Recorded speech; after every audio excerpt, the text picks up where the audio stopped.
दर्च बुत है जमात के आस्तीनों में, मुझे है हुक्म अज़ां ला इलाहा इल्लल्लाह। तव्हां ते रोज़ा फर्ज कया विया आहिनि, तव्हां त जेको आहे रोज़े जे बारे पुछण खे फर्ज करार ॾिनो आहे, जो हर आए माण्हू खां जेको आहे पुछा कयो त अदा तोखे रोज़ो आहे, तोखे रोज़ो आहे, इहो कमु तुंहिंजो न आहे। अल्लाह वटि पाण उहो इंसान जवाबु ॾींदो।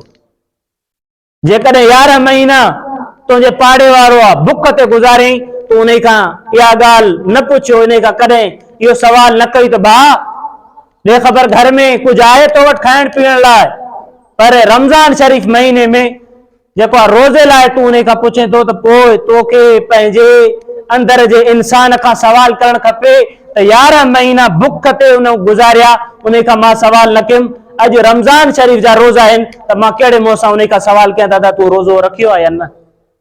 11 महीना उन खां उनजे चुल्ह ॿरण जो, उन खां उनजे खाधे पीते जो तूं सवाल न कयो, त हाणे 12 महीने में तोखे कोई अख्तियार न आहे जो अल्लाह जे बाननि खां तूं पुछंदो वक़्तु त तोखे अदा रोज़ो आहे या न।